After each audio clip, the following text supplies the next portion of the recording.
प्रिय छात्रों, कल 10वीं कक्षा का हरिशंकर परसाई जी लिखा हुआ ईमानदार के सम्मेलन में पाठ के बारे में जानकारी प्राप्त किया गया है। यहाँ हास्य और व्यंग्य मिश्रित पाठ होने के नाते से इसके साथ साथ समाज की असंगति का और संकेत किया गया है। यहाँ हरिशंकर परसाई जी ने जो व्यक्ति को ईमानदार कहा जाता है उस व्यक्ति में होने वाला बेईमान या अप्रामाणिकता के ओर प्रदर्शन किया गया है। ईमानदार व्यक्ति में होने वाला बेईमान या अप्रामाणिकता के बारे में प्रदर्शन किया गया है। बेईमान का मतलब अप्रामाणिक।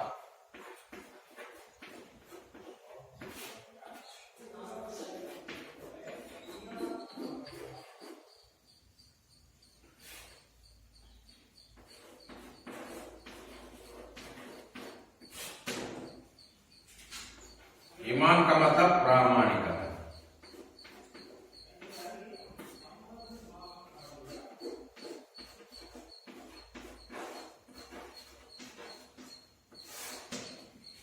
यहाँ बेईमान और ईमान इसका विलोम शब्द है। ईमान का विलोम शब्द बेईमान, प्रामाणिकता का विलोम शब्द अप्रामाणिकता।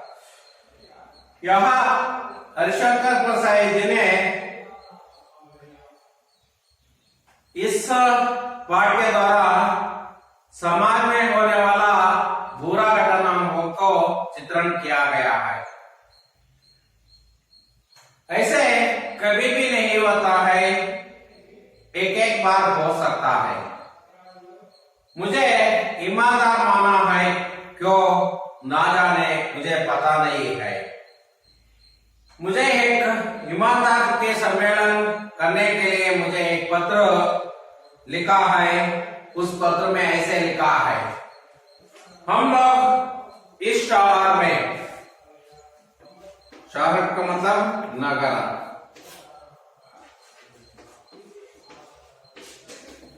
हम लोग इस नगर में ईमानदार सम्मेलन कर रहे हैं। हाँ, देश के प्रसिद्ध ईमानदार है। हमारी प्रार्थना है कि आप इस सम्मेलन का उद्घाटन करें। हम आपको आने जाने का प्रथम पहला दर्जे का किराया देगा। किराए का मतलब खर्च देंगे, और उसके साथ साथ आवास, भोजन आदि का उत्तम व्यवस्था करेंगे। आपके आगमन से ईमानदार तथा उदीयमान ईमानदारों को बड़ी प्रेरणा मिलेंगे। और उसके साथ लिखा है, आपके आगमन से बहुत प्रेरणा मिलेगी। लेकिन हरिशंकर परसाई जी ने गया हल्फिया कहता हूं या प्रतिज्ञा कहता हूं, ईमानदार से नहीं गया, बेईमान से कहा गया है। कैसे है? यहाँ दूसरा दर्जे रेलवे गाड़ी में दूसरा दर्जे में जाकर पहला दर्जे का किराया लूंगा, ऐसे मन में सोचा। इससे 150 रुपए, 150 का मतलब 150 रुपए, 150 रुपए बचेंगे, ऐसे सोच किया है। मुझे बेईमानी कहलाता है, इससे कुछ लेना देना कुछ नहीं है। लेकिन सभी लोग मुझे राष्ट्रीय स्तर का ईमानदार माना है, क्यों मुझे पता नहीं है। रेलवे स्टेशन पर खूब स्वागत हुआ है, मुझे खूब स्वागत हुआ है। लगभग 10 बड़ी फूल मालाएं पहनाई गई है। लगभग 10 बड़ी बड़ी फूल मालाएं पहनाई गई। मैंने सोचा आसपास कोई माली होता तो इस फूल मालाओं को बेच देता है, ऐसे सोच लिया है। मुझे होटल के एक बड़े कमरे में ठहराया गया है। मेरे कमरे के बाएं सामने 2 हॉल थे। वहां लगभग 30-35 प्रतिनिधि ठहरे थे। मेरा साथी ईमानदारी साथी भी था, वहां मेरे कमरे में ही आ गया।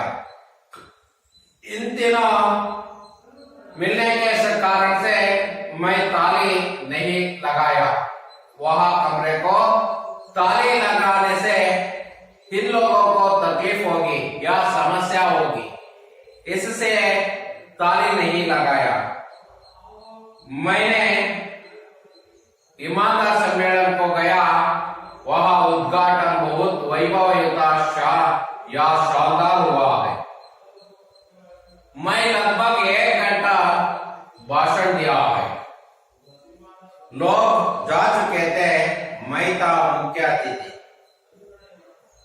मुझसे लोग बातें कर रहे थे। मैं बात खत्म होने के बाद चप्पल पहनाने के लिए गए थे, चप्पल गायब थे। वहां मेरा चप्पल नई और अच्छी चप्पल ही था। वहां बची थी फटे और पुराने चप्पले बचे थे। यहाँ उस चप्पली को पहनाकर मैं आया। ईमानदार डेलीगेट ने एक प्रश्न पूछा है, आपका चप्पली गायब है, ऐसा प्रश्न पूछा है। यहाँ इतना बड़े जलाशय में चप्पलें अदली बदली होना ये सामान्य की बात है। वहां मेरी ही चप्पलें देख रहा था, मैं भी उसका चप्पलें देख रहा था। खूब यहाँ मेरा चप्पली उसके पाँव में था। मैं सोचा उसका चप्पली मेरे पाँव में था। ಅಂತೆ ಬೇಯಿಚಾಕಂದ್ರೆ ಯಾವುದೇ ಸಂಕೋಚ ಇಲ್ಲದೆ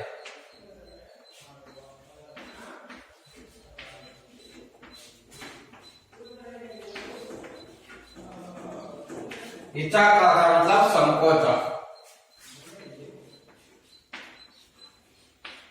बेइच्छाक ಯಾವುದೇ संकोच इಲ್ಲದೆ उसने मुझे समझाने लगे हैं। देखिए, चप्पली एक जगह नहीं उतरना चाहिए। एक चप्पली यहां उतरना चाहिए, दूसरा चप्पली 10 फीट दूर पर उतरना चाहिए। ऐसे करने से चप्पली चोरी नहीं होती है। मैं भी ऐसे ही किया था, ऐसे समझाने को कोशिश किया है। मैंने देख रहा था चप्पली पहने, वहां मेरा चप्पली पहनकर वहां मुझे भी समझ रहे हैं, लेकिन इसमें कोई बात नहीं है। कल सुबह मैं दूसरा चप्पली खरीद लूंगा, ऐसे मैं बोल दिया। उसके बाद फिर मैंने देखा है एक बिस्तर का चादर भी गायब है। मैंने आयोजकर्ताओं से कहा, मेरा बिस्तर की चादर गायब है।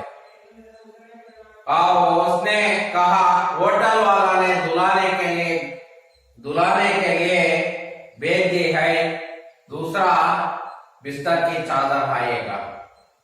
लेकिन वहां नहीं आया है। दूसरे दिन संगोष्ठियां या गोष्ठियां शुरू हुई है। मैं गोष्ठियां से फिर लौटा है, देखा 2 चादरें भी गायब थे। तीनों चादर भी गायब है। इसलिए यहाँ इस बात पूरा सम्मेलन में फैला हुआ है। बगले के कमरे में हल्ला हुआ या शोर हुआ। मेरा ब्रीफकेस कहाँ गया है? ऐसे बात फैला हुआ है। मैंने पूछा, उस ब्रीफकेस में पैसा है या नहीं? ब्रीफकेस में पैसा नहीं, कागज था। कागज होता तो ब्रीफकेस मिलेंगे, ऐसे मैं बोल दिया है। मैं धूप का चश्मा लगाए बैठक में पहुंचाने के लिए गया। जाने के लिए मैंने ढूंढा है धूप का चश्मा, लेकिन वहां धूप का चश्मा नहीं था, वहां भी गायब हो गया था। यह 15 मिनट का छुट्टी हुआ था बैठक में। उस समय एक व्यक्ति सहानुभूति मुझे प्रकट किया है।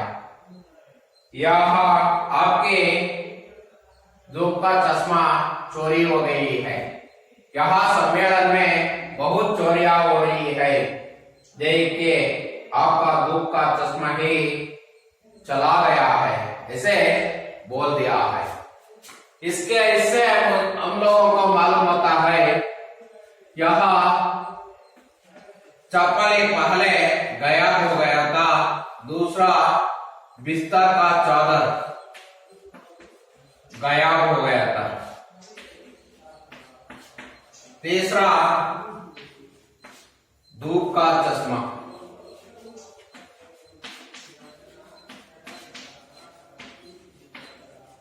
यह तीनों चल गया है, ऐसे हो गया है। आगे क्या हुआ हम लोगों को मालूम होता है। मಕ್ಕಳೇ, ಇಲ್ಲಿ ಹರಿಶ್ಚಂದ್ರ ಪಸಾಯಿ ಅವರು ಬರೆದಿರುವಂತಹ ವ್ಯಂಗ್ಯ ರಚನ, ವ್ಯಂಗ್ಯ ಮತ್ತು ಹಾಸ್ಯವನ್ನ ಮಿಶ್ರಣವಾಗಿರುವಂತಹ ವ್ಯಂಗ್ಯ ರಚನದಲ್ಲಿ ಹಿಮಾದಾರರಿಗೆ ಸಮ್ಮೇಳನದಲ್ಲಿ, ಹಾಗಾದ್ರೆ ಪ್ರಾಮಾಣಿಕರ ಸಮ್ಮೇಳನದಲ್ಲಿ ನಡೆದಂತಹ ಘಟನೆಯನ್ನ ಇಲ್ಲಿ ವರ್ಣನೆಯನ್ನ ಮಾಡ್ತಾರೆ. ಯಾಕೆಂದ್ರೆ ಅಲ್ಲಿ ಪ್ರಾಮಾಣಿಕರ ಸಮ್ಮೇಳನದಲ್ಲಿ ಎಲ್ಲ ಅಪ್ರಾಮಾಣಿಕರೇ ಇದ್ರು. ಯಾಕಂದ್ರೆ ಅಲ್ಲಿ ಬಹಳ ಕಳ್ಳತನಗಳು ಆಗ್ತಾ ಇತ್ತು. ಹಾಗಾಗಿ ಪ್ರಾಮಾಣಿಕರ ಸಮ್ಮೇಳನದಲ್ಲಿ ಇಷ್ಟೊಂದು ಕಳ್ಳತನ ಆಗಿರೋದ್ರಿಂದ ಇದನ್ನ ಪ್ರಾಮಾಣಿಕರ ಸಮ್ಮೇಳನ ಅಂತ ಹೇಗೆ ಕರೆಯಕ್ಕಾಗತ್ತೆ? ಮತ್ತೆ ನಮ್ಮನ್ನೆಲ್ಲ ನಾವನ್ನ ಪ್ರಾಮಾಣಿಕರಂತ ಯಾಕೆ ಕರೆಯಕ್ಕಾಗತ್ತೆ? ಇವರು ಸಹ ಎರಡನೇ ದರ್ಜೆಯ ರೈಲುಗಾಡಿಯಲ್ಲಿ ಪ್ರಯಾಣವನ್ನು ಮಾಡಿ ಮೊದಲನೇ ದರ್ಜೆಯ ರೈಲುಗಾಡಿಯ ದರವನ್ನು ಇಸ್ಕೊಳ್ತಾರೆ. ಇದರಿಂದ 150 ರೂಪಾಯಿಗಳನ್ನು ಉಳಿಸ್ತಾರೆ. ಹೀಗೆ ಮಾಡೋದು ನಮ್ಮನ್ನ ಏನಂತ ಕರೆಯಬಹುದು? ಬೇಹಿಮಾನಿ ಅಥವಾ ಪ್ರಾಮಾಣಿಕರು ಅಂತ ಕರೀಬಹುದು. ಅಷ್ಟೇ ಅಲ್ಲ, ರೈಲ್ವೆ ಸ್ಟೇಷನ್ ನಲ್ಲಿ ಬಹಳ खूब स्वागत हुआ है, ಬಹಳ ಅದ್ದೂರಿಯಾಗಿ ಸ್ವಾಗತ ಆಗತ್ತೆ. ಆಗ 10 बड़ी फूलमालाएं पहनाई गई है. ಸುಮಾರು 10 ದೊಡ್ಡ ಹೂವಿನ ಹಾರಗಳನ್ನು ಹಾಕ್ತಾರೆ. ಆಗ ಅವರು ಯೋಚನೆ ಮಾಡ್ತಾರೆ, ಇಲ್ಲಿ ಯಾರಾದ್ರೂ ಹೂವಿನ ಮಾರಾಟ ಮಾಡೋರಿದ್ರೆ ಅವನು ಮಾರಾಟ ಮಾಡಬಹುದಾಯ್ತಲ್ಲ ಅಂತ. ಇವ್ರನ್ನೆಲ್ಲ ನಾವೇಕೆ ನಮ್ಮನ್ನ ನಾವು ಪ್ರಾಮಾಣಿಕರಂತ ಅನ್ಕೊಳಕ್ ಸಾಧ್ಯ? ಅವರು ಇಮಾನ್ದಾರ್ ಸಮ್ಮೇಳನವನ್ನ ಉದ್ಘಾಟನೆಯನ್ನ ಮಾಡ್ತಾರೆ. ಸುಮಾರು 1 ಗಂಟೆಗಳ ಕಾಲ ಭಾಷಣವನ್ನು ಮಾಡ್ತಾರೆ. ಆ ಉದ್ಘಾಟನೆ ಬಹಳ ವೈಭವಯುತವಾಗಿರುತ್ತೆ. ಆ ಭಾಷಣವನ್ನ ಮಾಡಿ ಹೊರಗೆ ಬರ್ತಾರೆ. ಇವರ ಚಪ್ಪಲಿಗಳು ಕಾಣಿಯಾಗಿರ್ತವೆ. ಇವರ ಚಪ್ಪಲಿಗಳು ಹೊಸ ಚಪ್ಪಲಿಗಳಾಗಿರ್ತವೆ. ಆದರೆ ಅಲ್ಲಿ ಉಳಿದಿರೋವು ಹಳೆ ಮತ್ತೆ ಹರಿದು ಇರುವ ಚಪ್ಪಲಿ ಇರುತ್ತವೆ. ಹಾಗಾಗಿ ಅವನ್ನೇ ಹಾಕೊಂಡು ಬರ್ತಾರೆ. ಒಬ್ಬ ಇಮಾನ್ದಾರ್ ಪ್ರತಿನಿಧಿ ಹೇಳ್ತಾನೆ, ಪ್ರಾಮಾಣಿಕ ಪ್ರತಿನಿಧಿ, ನಿಮ್ಮ ಚಪ್ಪಲಿಗಳು ಯಾರೋ ಹಾಕೊಂಡು ಹೋಗ್ಬಿಟ್ಟಿದ್ದಾರೆ ಅಂತ. ಅವನೇ ತನ್ನ ಕಾಲಲ್ಲಿ ಹಾಕೊಂಡು ಬಿಟ್ಟು ಅವರನ್ನೇ ಕೇಳ್ತಾ ಇದ್ದಾರೆ. ಹಾಗಾಗಿ ಮತ್ತೆ ಅವರಿಗೆ ಅರ್ಥ ಮಾಡಿಸ್ತಾನೆ. ಏನಂತ ಅಂದ್ರೆ, ಒಂದು ಚಪ್ಪಲಿಯನ್ನ ಇಲ್ಲಿ ಬಿಡ್ಬೇಕು, ಇನ್ನೊಂದು ಚಪ್ಪಲಿಯನ್ನ 10 ಅಡಿ ದೂರದಲ್ಲಿ ಬಿಟ್ರೆ ಈ ರೀತಿ ಚಪ್ಪಲಿಗಳು ಅದಲಿ ಬದಲಿ ಆಗೋದಿಲ್ಲ ಅಂತ ಅರ್ಥವನ್ನು ಮಾಡುತ್ತಾನೆ. ಹಾಗಾಗಿ ಇದೇ ರೀತಿಯಾಗಿ ಈ ಹರಿಶಂಕರ್ ಪರ್ಸಾಯಿ ಅವರ ಚಪ್ಪಲಿ ಹೋಗ್ತವೆ. ಬಿಸ್ತರ್ ಕಾ ಚಾದರ್ ಅಂದ್ರೆ ಮಕ್ಕಳಿಗೆ ಗೊತ್ತಾಗ್ಲಿ, ಹಾಸಿಗೆ ಮೇಲಿನ ಹೊದಿಕೆ. ಧೂಪ್ ಕಾ ಚಶ್ಮಾ ಅಂದ್ರೆ ಮಧ್ಯಾಹ್ನದ ಸಮಯದಲ್ಲಿ ಹಾಕಿಕೊಳ್ಳುವಂತಹ ಕನ್ನಡಕ. ಇವು ಸಹ ಅವ್ರು ಕಳ್ಕೊಳ್ತಾರೆ. ಹಾಗಾಗಿ ಇನ್ನ ಮುಂದುವರೆದ ಭಾಗ ಇನ್ನೇನು ಆಗತ್ತೆ ಅನ್ನೋದನ್ನ ಮುಂದುವರೆದ ಭಾಗದಲ್ಲಿ ನೋಡೋಣ. ईमानदारों की सम्मेलन में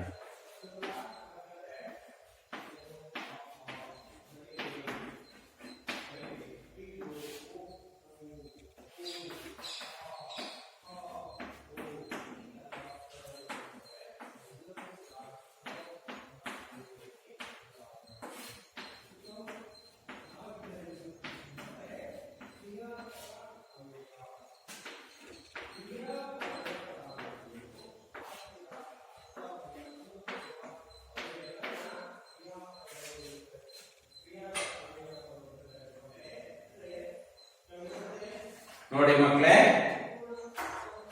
स्टेशन पर मेरा खूब स्वागत हुआ. लगभग 10 वहां धूप का चश्मा लगाए थे, मुझे याद था.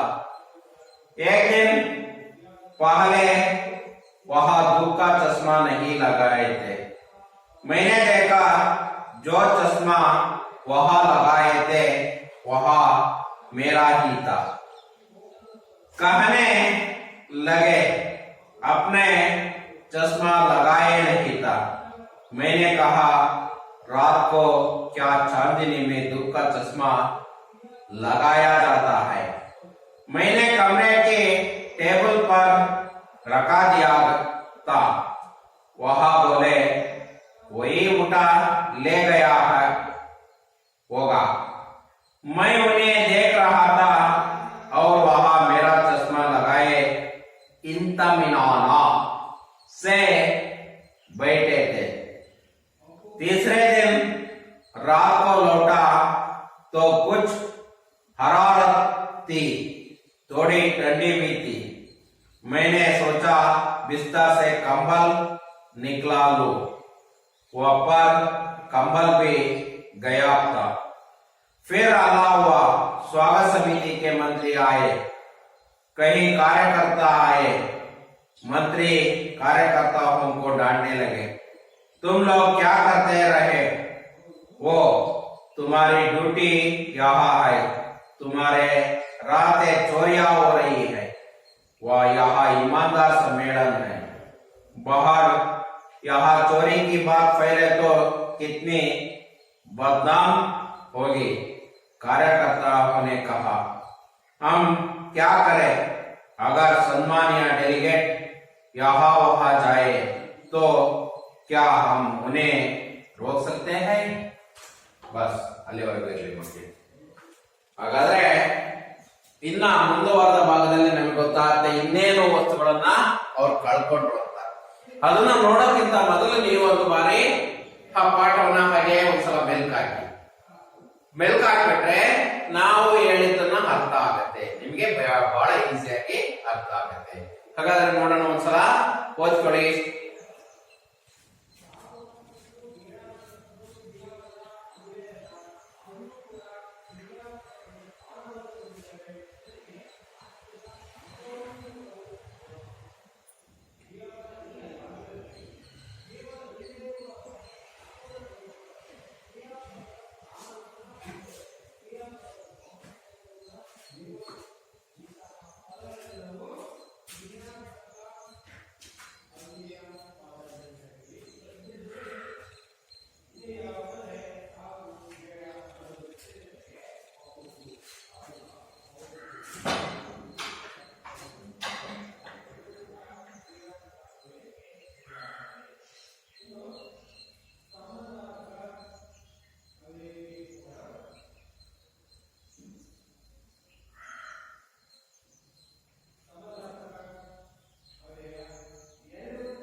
ನೋಡಿ ಮಕ್ಕಳೇ, ಓದ್ಕೊಂಡ್ರಾ? ನಾನು ಓದ್ಕೊಂಡಿದ್ದೀರಾ ಅಂತ ಅಂದ್ಕೊಂಡಿದ್ದೀನಿ. ಯಾಕೆಂದ್ರೆ ನೀವು ಓದ್ದಲೇ ನಾನು ಅರ್ಥ ಹೇಳ್ತಾ ಹೋದ್ರೆ ಆ ಪದಗಳ ಮೇಲೆ ನಿಮ್ಗೆ ಇಷ್ಟ ಇರೋದಿಲ್ಲ. ಹಾಗಾಗಿ ವಹಾ ಧೂಪ್ ಕಾ ಚಸ್ಮಾ ಲಗಾಯತೆ, ಅವನು ಮಧ್ಯಾಹ್ನದ ಕನ್ನಡಕವನ್ನ ಹಾಕೊಂಡಿದ್ದಂತೆ. ಯಾರಂದ್ರೆ ಹರಿಶಂಕರ್ ಪರ್ಸಾಯನ್ನ ಕೇಳಕ್ ಬಂದಿದ್ದಲ್ಲ ಆ ವ್ಯಕ್ತಿ. ಮುಜೆ ಯಾದ್ ತಾ, ನನಗೆ ನೆನಪಿತ್ತು. ಏಕ್ ದಿನ ಪಹಲೆ ವಹಾ ಧೂಪ್ ಕಾ ಚಸ್ಮಾ ನಹೀ ಲಗಾಯಾ ತಾ, ನನಗೆ ನೆನಪಿತ್ತು ಒಂದು ದಿನ ಮುಂಚಿತವಾಗಿ ಅವನು ಕನ್ನಡಕವನ್ನ ಹಾಕಿಕೊಂಡಿರಲಿಲ್ಲಂತೆ. ಮೈನೆ ದೇಖ, ನಾನು ನೋಡಿದೆ. ಜೋ ಚಸ್ಮಾ ವಹಾ ಲಗಾಯತೆ, ಅವನು ಯಾವ ಕನ್ನಡಕವನ್ನು ಹಾಕಿಕೊಂಡಿದ್ದ, ವಹಾ ಮೇರಿ ಹಿ ತಾ, ಅದು ನನ್ನದೇ ಆಗಿತ್ತು. ಅವನು ಹಾಕಿಕೊಂಡಿದ್ದಂತಹ ಕನ್ನಡಕ ಅದು ನನ್ನದೇ ಆಗಿತ್ತು. ಕಹನೆ ಲಗೆ, ಹೇಳ್ತಾರೆ, ಹಾ अपने चश्मा लगाए नहीं था, ಹಾಪ್ಸೆ ಏನಂತ ಅಂದ್ರೆ ತಾವುಗಳು ಚಸ್ಮಾವನ್ನ ಹಾಕೊಂಡಿರ್ಲಿಲ್ವಾ ಅಂತ. ಮೈನೆ ಕಹ ರಾತ್ ಕೋ ಕ್ಯಾ ಚಾಂದಿನಿ ಮೇ ಧೂಪ್ ಕಾ ಚಸ್ಮಾ ಲಗಾಯಾ ಜಾತಾ ಹೈ, ಏನು ರಾತ್ರಿಯ ಸಮಯದಲ್ಲಿ ನಾವು ಮಧ್ಯಾಹ್ನದ ಕನ್ನಡಕವನ್ನ ಬಿಸಿಲಲ್ಲಿ ಹಾಕಿಕೊಳ್ಳುವಂತಹ ಕನ್ನಡಕವನ್ನ ಹಾಕಿಕೊಳ್ತಾರ ಅಂತ ಅವ್ರನ್ನೇ ಕೇಳಿದೆ. ಚಾಂದಿನಿ ಅಂದ್ರೆ ಚಂದ್ರನ ಬೆಳಕು.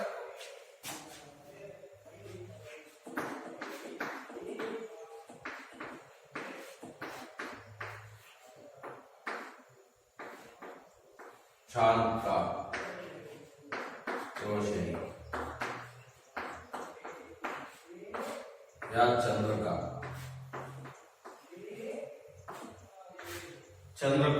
रोशनी या चांद का रोशनी. ಹಾಗಾದ್ರೆ ಆ ರಾತ್ರಿಯ ಸಮಯದಲ್ಲಿ ಚಂದ್ರನ ಕಿರಣ ಇರುತ್ತೆ, ಹಗಲೊತ್ತಲ್ಲಿ ಸೂರ್ಯನ ಕಿರಣ ಇರುತ್ತೆ. ಅಂತಹ ರಾತ್ರಿಯ ಸೂರ್ಯನ ಚಂದ್ರನ ಕಿರಣ ಇದ್ದಂತ ಸಮಯದಲ್ಲಿ ಹಾಕಿಕೊಡ್ತಾರ ಅಂತ ನಾನು ಕೇಳಿದೆ. ಮೈನೆ ಕಮರೆ ಕೆ ಟೇಬಲ್ ಪರ್ ರಖಾ ದಿಯಾ ಥಾ, ನಾನು ಯಹ ಧೂಪ್ ಕಾ ಚಸ್ಮಾ ಕೋ ಟೇಬಲ್ ಪರ್ ರಖಾ ದಿಯಾ ಥಾ. ಟೇಬಲ್, ನಾನು ಟೇಬಲ್ ನ ಮೇಲೆ ಇಟ್ಟಿದ್ದೆ. ಆ ಧೂಪ್ ಕಾ ಚಸ್ಮಾವನ್ನ ಟೇಬಲ್ ನ ಮೇಲೆ ಇಟ್ಟಿದ್ದೆ. ವಹ ಬೋಲೆ ಕೊಯಿ ಊಟ ಲೇಗ ಯಾವ, ಯಾರೋ ಎತ್ಕೊಂಡು ಹೋಗಿರ್ಬೋದು ಅಂತ ಹೇಳ್ದ. ಮೈ ಉನಿಯೇ ದೇಖ ರಹಾ ಥಾ और वहां मेरा चश्मा लगाए इत्मीनान से बैठे थे. मैं उन्हें देख रहा था, ನಾನು ಅವನನ್ನೇ ನೋಡ್ತಾ ಇದ್ದೆ. ಏನ್ ಮಾಡ್ದ ಅಂದ್ರೆ ವಹಾ ಮೇರಾ ಚಸ್ಮಾ ಲಗಾಯೆ, ಅವನು ನನ್ನ ಕನ್ನಡಕವನ್ನ ಹಾಕಿಕೊಂಡು इत्मीनान, यह बहुत मुख्य वर्ड है, खाली जगह भरने के लिए है, इसलिए इत्मीनान.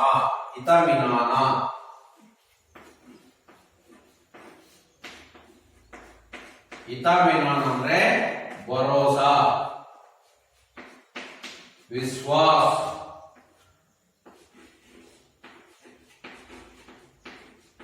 ನಂಬಿಕೆ, ಭರೋಸಾ ಯಾ ವಿಶ್ವಾಸ ನಂಬಿಕೆ. ಹಾಗಂದ್ರೆ ಅವನು ನನ್ನ ಕನ್ನಡಕವನ್ನು ಹಾಕಿಕೊಂಡ್ಬಿಟ್ಟು ಬಹಳ ಭರವಸೆಯಿಂದ ವಿಶ್ವಾಸದಿಂದ ಅವನು ಕುತ್ಕೊಂಡಿದ್ದ. ತೀಸರಾ ದಿನ ರಾತ್ ಕೋ ಲೌಟ, ಮೂರನೇ ದಿನ ಏನ್ ಮಾಡ್ದ, ರಾತ್ರಿ ಹಿಂತಿರುಗಿ ಬಂದೆ. ಮೂರನೇ ದಿನ ಕುಚ್ ಅರಾರತ್ತಿ ಥೋಡಾ ठंडी भी थी, ಸ್ವಲ್ಪ ಏನಾಯ್ತಂದ್ರೆ ಚಳಿ ಇತ್ತು. ಹಾಗಾದ್ರೆ ತಂಪಾದ ವಾತಾವರಣ ಇತ್ತು. ठंडी भी थी, मैंने सोचा बिस्तर से कंबल निकला हूं, ಆ ಹಾಸಿಗೆಯಿಂದ ಏನನ್ನ ಎತ್ಕೊಳ್ಳೋಣ, ಕಂಬಲ್ ಅಂದ್ರೆ ಕಂಬಳಿಯನ್ನ ಎತ್ಕೊಳ್ಳೋಣ ಅಂತ ಅಂದ್ಕೊಂಡೆ.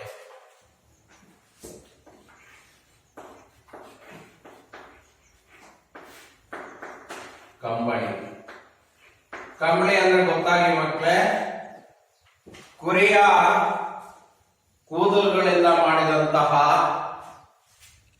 ಒಂದು ಹೊದಿಕೆಗೆ ನಾವು ಕಂಬಳಿ ಅಂತ ಕರಿತೀವಿ. ಅದು ಬಹಳ ಬಿಸಿಯಾಗಿರುತ್ತೆ. ಹಾಗಂದ್ರೆ ತಂಪಾದ ಕಾಲದಲ್ಲಿ ಅಥವಾ ಶೀತ ಕಾಲದಲ್ಲಿ ಅದನ್ನು ಹೊತ್ಕೊಂಡ್ರೆ ನಮಗೆ ಚಳಿ ಆಗೋದಿಲ್ಲ. ಅದಕ್ಕೆ ನಾವು ಕಂಬಳಿ ಅಂತ ಕರಿತೀವಿ.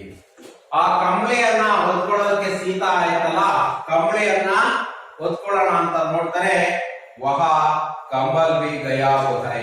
ಹಾಗಾದ್ರೆ ನಾಲ್ಕನೇದಾಗಿ ಅವ್ರು ಏನನ್ನ ಕಳ್ಕೊಂಡ್ರು? ಕಂಬಲ್.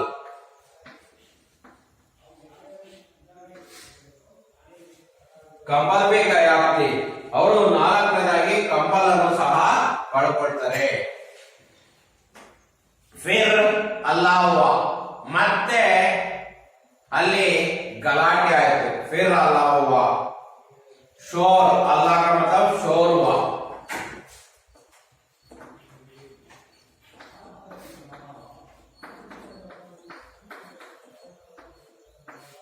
शोर हुआ, ಬಹಳ ಅಲ್ಲಿ ಗಲಾಟೆ ಆಗ್ತಾ ಇತ್ತು. ಸ್ವಾಗತ ಸಮಿತಿಗೆ ಮಂತ್ರಿ ಆಯೆ, ಸ್ವಾಗತ ಸಮಿತಿಯ ಮಂತ್ರಿ ಬಂದ್ರು. ಕಹಿ ಕಾರ್ಯಕರ್ತ ಆಯೆ, ಅದರ ಜೊತೆಗೆ ಅನೇಕ ಕಾರ್ಯಕರ್ತರು ಸಹ ಅಲ್ಲಿಗೆ ಬಂದ್ರು. ಮಂತ್ರಿ ಕಾರ್ಯಕರ್ತರಿಗೆ ಡಾಂಟನೆ ಲಗೆ ಹೈ, ಮಂತ್ರಿ ಏನ್ ಮಾಡ್ದ ಅಂದ್ರೆ ಕಾರ್ಯಕರ್ತರಿಗೆ ಬೈಯೋದಕ್ಕೆ ಪ್ರಾರಂಭವನ್ನ ಮಾಡ್ದ. ತುಮ್ ಲೋಗ್ ಕ್ಯಾ ಕರ್ತೆ ರಹೆ ಹೋ, ನೀವುಗಳೆಲ್ಲ ಏನ್ ಮಾಡ್ತಾ ಇದ್ದೀರಾ? ಹಾಗಾದ್ರೆ ನೀವುಗಳು ಏನ್ ಮಾಡ್ತಾ ಇದ್ದೀರಾ? ತುಮಾರ ಡ್ಯೂಟಿ ಯಹಾ ಹೈ, ನಿಮ್ಮ ಡ್ಯೂಟಿ ಇದೆ ಅಲ್ವಾ, ಇಲ್ಲೇ ಅಲ್ವಾ? ನಿಮ್ಮ ಕರ್ತವ್ಯ. ಡ್ಯೂಟಿ का मतलब ड्यूटी अंग्रेजी वर्ड है, इसका हिंदी वर्ड कर्तव्य.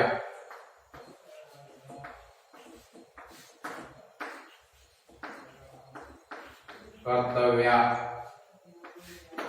या काम, ನಿಮ್ಮ ಕೆಲಸ ಇದನ್ನೇ ಅಲ್ವಾ? ತುಮಾರೆ ರಾಹತೆ ಚೌರ್ಯ ಹೋ ರಹಿ ಹೈ, ನೀವೆಲ್ಲ ಇಟ್ಕೊಂಡೆ ಏನಾಗ್ತಾ ಇದಾವೆ? ಚೋರ್ಯ. ಚೋರ್ಯ ಅಂದ್ರೆ ಕಳ್ಳತನ ಆಗ್ತಾ ಇದೆ. ನೀವೆಲ್ಲ ಇಟ್ಕೊಂಡು ಸಹ ಏನಾಗ್ತಾ ಇದೆ? ಕಳ್ಳತನ ಆಗ್ತಾ ಇದೆ, ಚೋರಿ. ನೀವುಗಳು ಇದ್ದುಕೊಂಡು ಸಹ ಏನಾಗ್ತಾ ಇದೆ? ಕಳ್ಳತನ ಆಗ್ತಾ ಇದೆ. ಚೋರ್ಯ ಹೋ ರಹಿ ಹೈ, ಯಹ ಇಮಾನ್ದಾರ್ ಸಮ್ಮೇಳನ ಹೈ, ಇದು ಎಂತ ಸಮ್ಮೇಳನ? ಪ್ರಾಮಾಣಿಕರ ಸಮ್ಮೇಳನ, ಇಮಾನ್ದಾರ್ ಸಮ್ಮೇಳನ ಹೈ. बाहर यहाँ चोरी की बात फैली तो कितनी बदनाम होगी है. यहाँ बात मतलब चोरी की बात, इंತಹ ಕಳ್ಳತನದ ಮಾತು बाहर फैले तो ಹೊರಗಡೆ ಹರಡಿದ್ರೆ कितना बदनाम होगी है, ಎಷ್ಟು ಕೆಟ್ಟ ಹೆಸರು ಬರುತ್ತೆ. बदनामी, बदनामी, बुरा नाम. बुरा नाम ಅಂದ್ರೆ ಕೆಟ್ಟ ಹೆಸರು.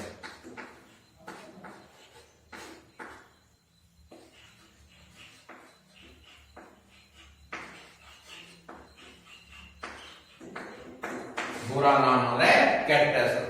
ಎಷ್ಟು ಕೆಟ್ಟ ಹೆಸರು ಬರುತ್ತೆ ಹಾಗಾದ್ರೆ? ಕಿತ್ನಾ ಬದನಾಮಿ ಹೋಗಿ ಹೈ, ಎಷ್ಟು ಕೆಟ್ಟ ಹೆಸರು ಬರುತ್ತೆ ಅಂತ ಹೇಳಿ. ಕಾರ್ಯಕರ್ತಾವನೇ ಕಹಾ, ಆಗ ಕಾರ್ಯಕರ್ತ ಹೇಳ್ತಾರೆ, ಹಮ್ ಕ್ಯಾ ಕರೆ, ನಾವೇನ್ ಮಾಡ್ಲಿ ಹಾಗಾದ್ರೆ? अगर सम्मानीय डेलीगेट यहाँ वहाँ जाए तो, गौरवान्वित, सम्मानित ಅಂದ್ರೆ ಗೌರವಾನ್ವಿತ, ಸನ್ಮಾನೀಯ.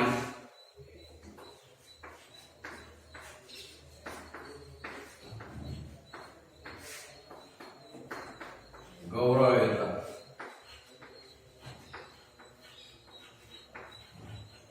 ಗೌರವಿತ ಡೆಲಿಗೇಟ್ಗಳು, ಡೆಲಿಗೇಟ್ ಅಂದ್ರೆ ಪ್ರತಿನಿಧಿ. यहाँ पे अंग्रेजी वर्ड, इसका हिंदी शब्द प्रतिनिधि.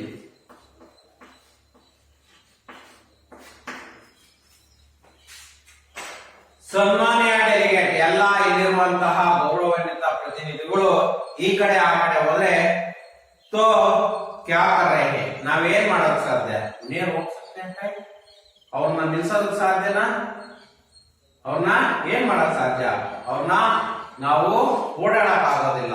ಯಾಕಂದ್ರೆ ಸನ್ಮಾನ್ಯ ಡೆಲಿಗೇಟ್ಗಳು, ಗೌರವಿತ ಪ್ರತಿನಿಧಿಗಳು ಆ ಕಡೆ ಈ ಕಡೆ ಹೋಗ್ತಿದ್ರೆ ನಾವು ಯಾರನ್ನ ಅಂತ ಅವ್ರನ್ನ ಚೆಕ್ ಮಾಡೋದು, ಯಾರನ್ನ ಹೆಂಗೆ ಕಂಡುಹಿಡಿಯೋದು ಅಂತ ಯಾರು ಹೇಳ್ತಾರೆ? ಸ್ವಾಗತ ಸಮಿತಿ के मंत्री को कहा है. किसने कहा? वह कर्तव्य करने वाला ने कहा. ऐसे हो गया है. इसलिए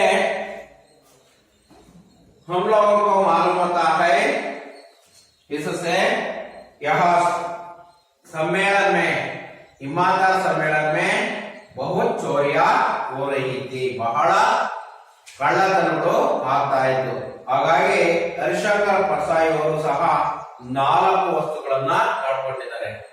ಚಪ್ಪಲಿ, ಬಿಸ್ತರ ಕಾ ಚಾದರ್, ಧೂಪ್ ಕಾ ಚಸ್ಮಾ, ಕಂಬಲ್. ಈ 4 ವಸ್ತುಗಳನ್ನ ಇಲ್ಲಿವರೆಗೆ ಕಳ್ಕೊಂಡಿದ್ದಾರೆ. ಮುಂದೆ ಏನ್ ಕಳ್ಕೊಳ್ತಾರೆ ಅನ್ನೋದನ್ನ ಮುಂದಿನ ಭಾಗದಲ್ಲಿ ನಾವು ನೋಡೋಣ. ಇಲ್ಲಿ ಮಕ್ಕಳೇ ನೋಡ್ತಾ ಹೋಗೋಣ. ಅನುರೂಪತಾ ಅಂತ ಇದೆ. ಚಪ್ಪಲ್ ಗಯಾಪ್ತೆ, ಪಹಲಾ ದಿನ ಚಪ್ಪಲ್ ಗಯಾಪ್ತೆ. ಮೊದಲನೇ ದಿನ ಚಪ್ಪಲಿಯನ್ನು ಕಳ್ಕೊಂಡ್ರೆ ಎರಡನೇ ದಿನ ಏನನ್ನ ಕಳ್ಕೊಂಡ್ರು? ಯಾವುದು? ಧೂಪ್ ಕಾ ಚಸ್ಮಾ ಗಯಾಪ್ತೆ. ತೀಸರಾ ದಿನ ಅದರಲ್ಲಿ ಮಕ್ಕಳೇ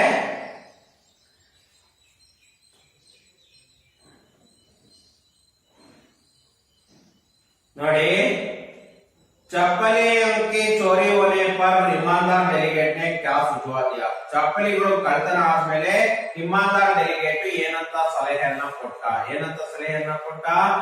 एक चप्पल यहाँ उतारना चाहिए और दूसरा 10 फीट को दूर पर, तब चप्पली चोरी नहीं होती. एक ही जगह जोड़ी होती तो कोई भी पहना लेगा. मैंने ऐसे किया था, ऐसे सुझाव दिया है. ಯಾರು? ಅಲ್ಲಿ ಡೆಲಿಗೇಟ್.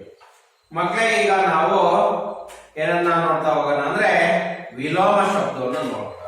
ಈ ಪಾಠದಲ್ಲಿ ಬರುವಂತ ವಿಲೋಮ ಶಬ್ದ.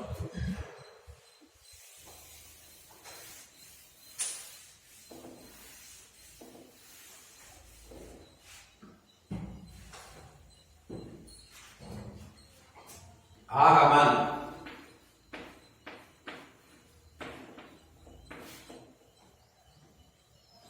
रात, जवाब,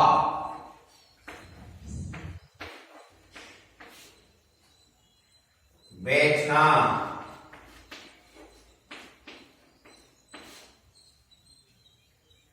सज्जन.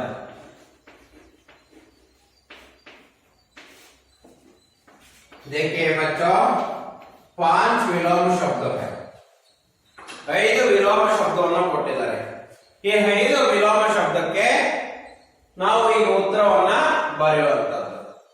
ಆಗಮನ್, ಆಗಮನ್ ಅಂದ್ರೆ ಪ್ರವೇಶವನ್ನು ಮಾಡೋದು. ಹಾಗಾದ್ರೆ ಈ ಕಡೆಯಿಂದ ಹೋಗೋದಕ್ಕೆ ಏನಂತಾರೆ ನಾವು? ನಿರ್ಗಮನ್.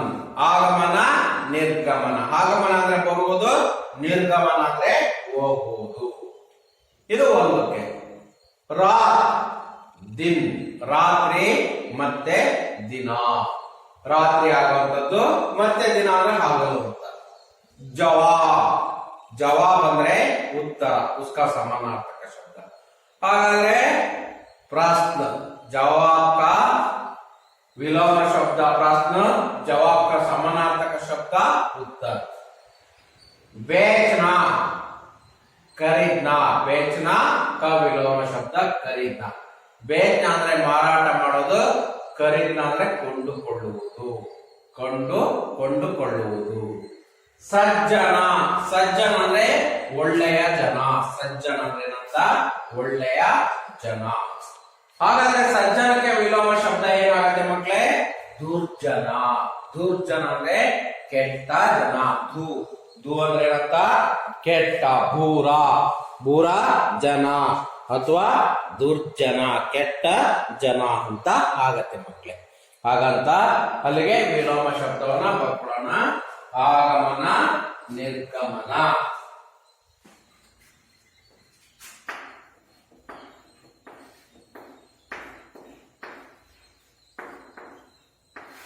ಆಗಮन, निर्गमन. रात, दिन. जवाब, प्रश्न. बेचना, खरीदना. सज्जन, दुर्जन. ನೋಡಿ ಮಕ್ಕಳೇ, ಇವು ವಿಲೋಮ ಶಬ್ದ.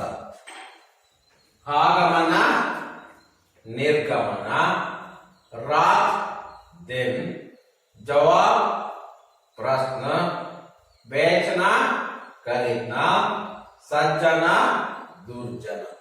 ಇವು ಈ ಪಾಠದಲ್ಲಿ ಬರುವಂತಹ ವಿಲೋಮ ಶಬ್ದಗಳು. ಇದಾದ ಮೇಲೆ ಈ ಪಾಠದಲ್ಲಿ ಬರುವಂತಹ ಬಹುವಚನ ರೂಪವನ್ನು ನೋಡ್ತಾ ಹೋಗೋಣ.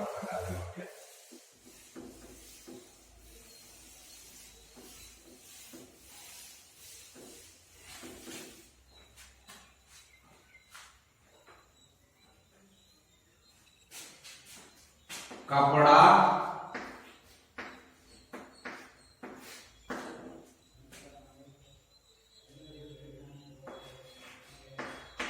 चादर,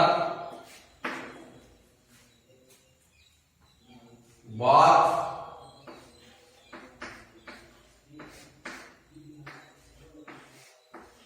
डिब्बा,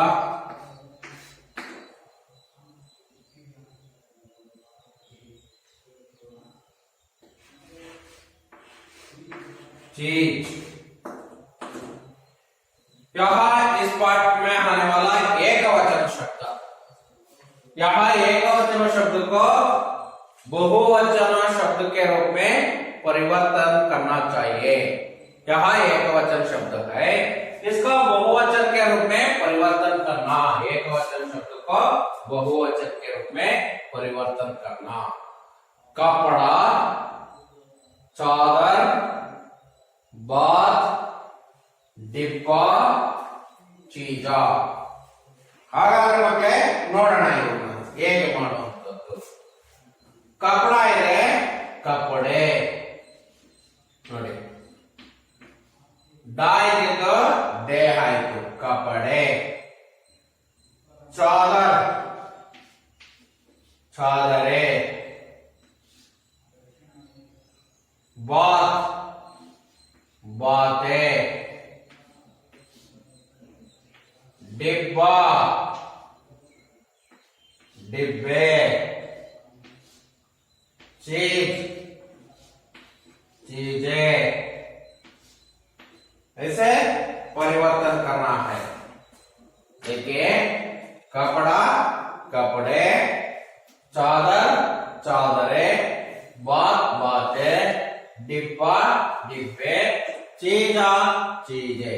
ಹೀಗೆ ಪರಿವರ್ತನೆಯನ್ನ ಮಾಡುವಂಥದ್ದು. ಏಕವಚನದಿಂದ ಬಹುವಚನದ ಕಡೆ ಪರಿವರ್ತನೆಯನ್ನ ಮಾಡುವಂಥದ್ದು, ಬದಲಾವಣೆಯನ್ನ ಮಾಡತಕ್ಕದ್ದು. ಇದಾದ ಮೇಲೆ ನೋಡೋಣ ಮಕ್ಕಳೇ, ಪ್ರೇರಣಾತ್ಮಕ ಕ್ರಿಯಾ ಅಂತ ಕೊಟ್ಟಿದ್ದಾರೆ, ಹೌದಲ್ವಾ? ಈ ಪ್ರೇರಣಾತ್ಮಕ ಕ್ರಿಯಾವನ್ನ ಹೇಗಿರ್ತವೆ ಅನ್ನೋದನ್ನ ನೋಡೋಣ.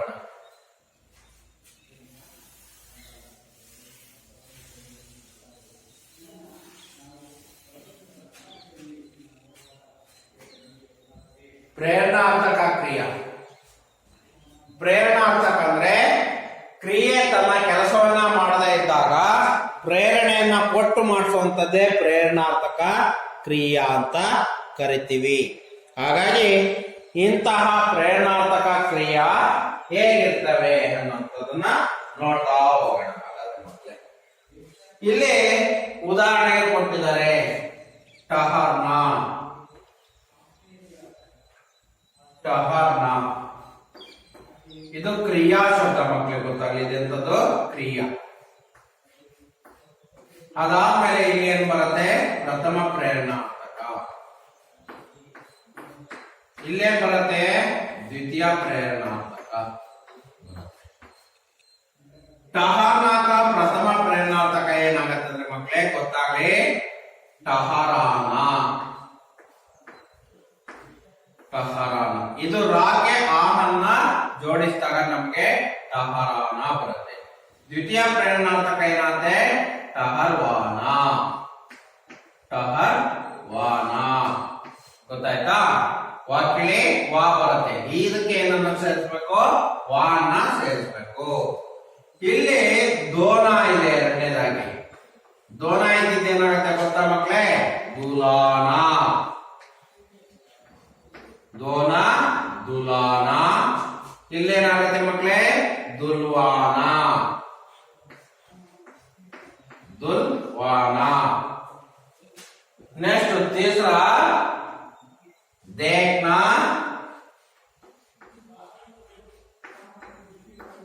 दिखाना.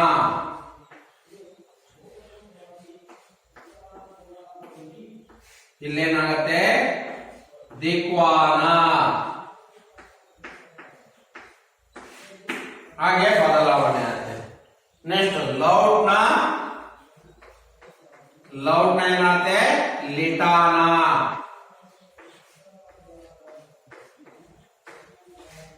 ಲಿಟ್ವಾನ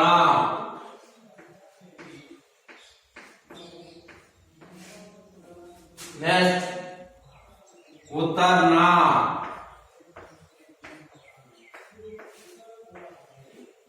ಉತ್ತರಾನ ಉತ್ತರ್ವಾನ ಹೀಗೆ ಆಗುತ್ತೆ. ನೆಕ್ಸ್ಟ್ ಪಹನಾನ ಪಹನಾನ ಪಹನಾನ ಪಹನ್ವಾನ